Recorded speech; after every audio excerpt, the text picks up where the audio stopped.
Good morning, ladies and gentlemen. We are going to continue with our study of the Age of Exploration now that we have some background material. And our presentation today is called Exploration Begins the Portuguese. This presentation is narrated and brought to you by Mr.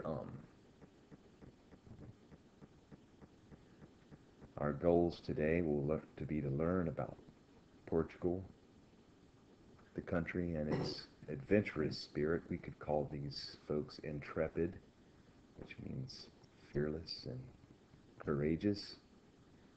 We're going to locate Portugal on the map.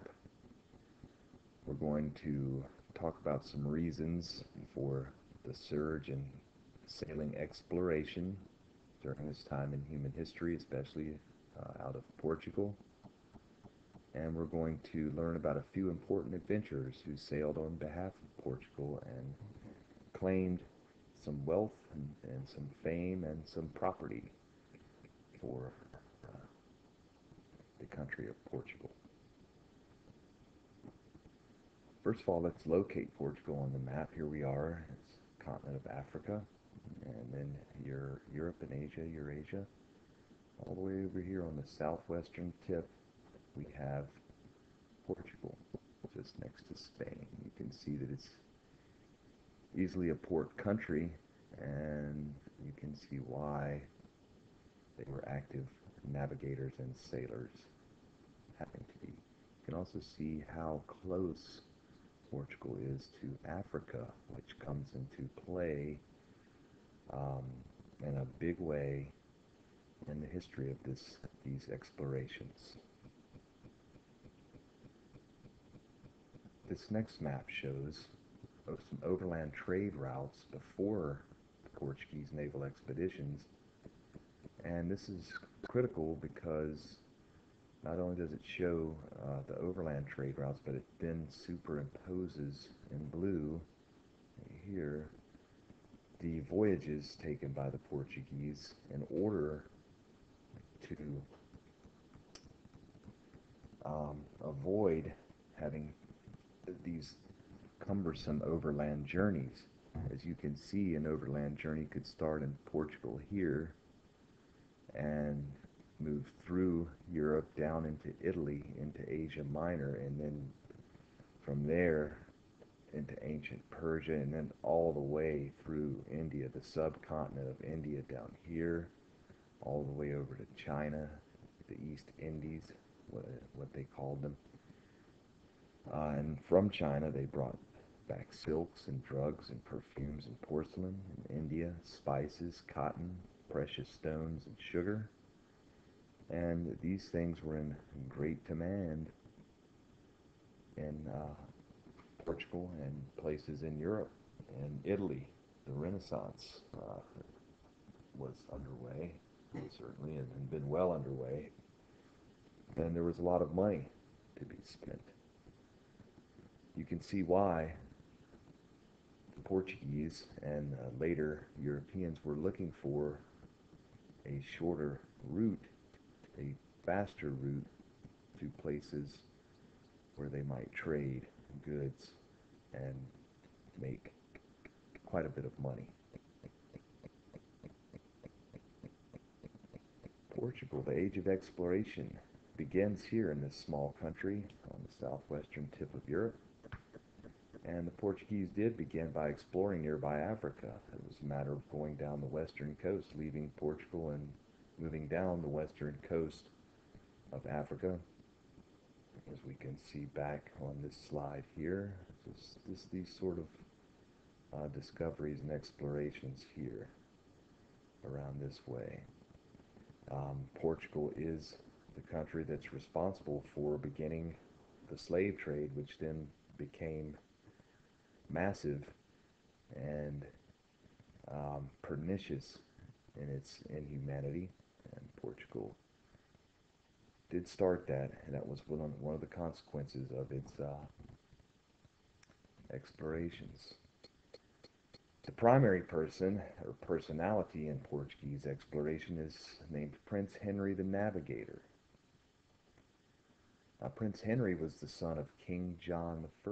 He was not actually an explorer himself, but he did encourage exploration, and he directed very important expeditions.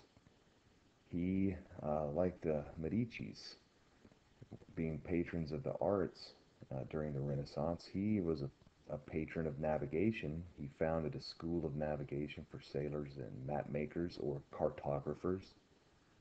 And Henry's cartographers made new maps based on Henry's expeditions. Uh, During his time, the expeditions to West Africa, with which the Portuguese began their explorations, those continued in order that the Crusades against the Muslims, the Christian Crusades, could continue and could expand.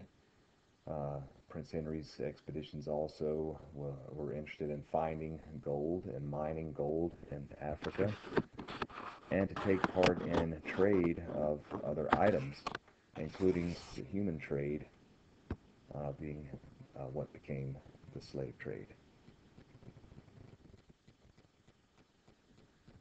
Okay, Diaz in 1488, 4 years before Christopher Columbus, this Portuguese explorer, Bartolomeu Diaz, we'll call him Bart Diaz, became the first European to sail around the southern tip of Africa, known as the Cape of Good Hope. Let's roll back here to the map, and here is where he went, Diaz, the Cape of Good Hope, around the southern tip of Africa. He ended up dying in a storm at sea. So there was his fame, and then there was his tragic end.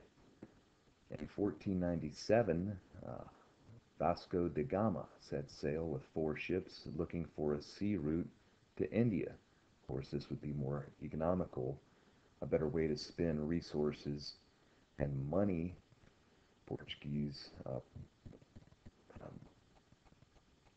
resources and money,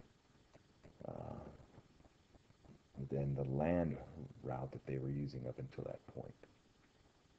In 1498, da Gama arrives in Calicut, India, where he obtains valuable cinnamon and pepper and other spices, things that will be in great demand back in Europe.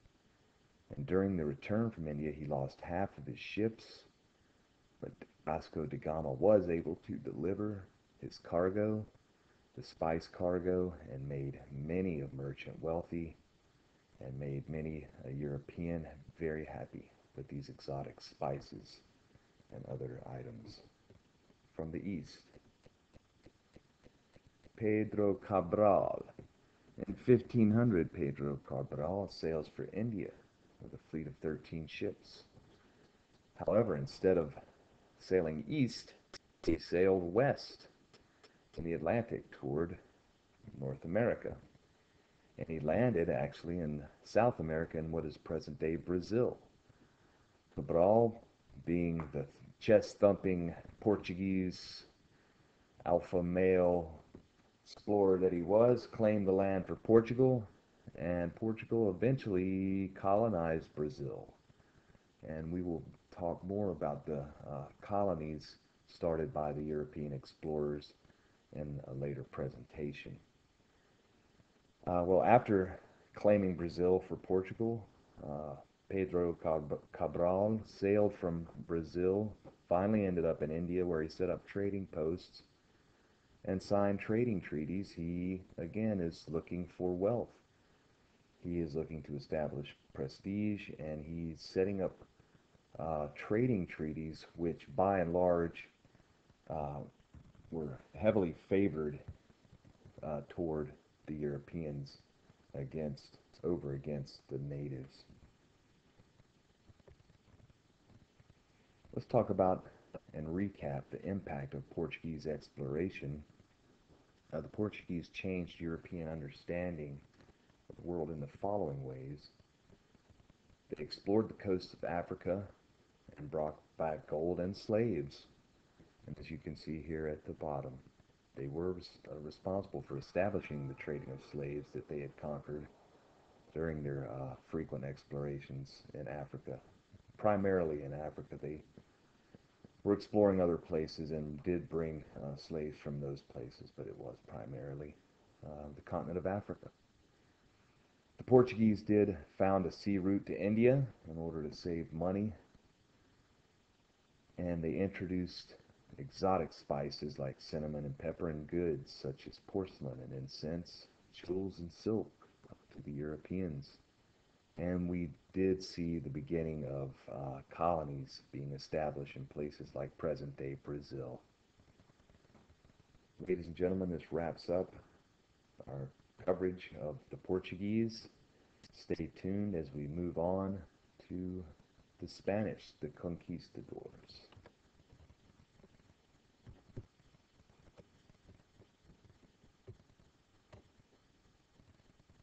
So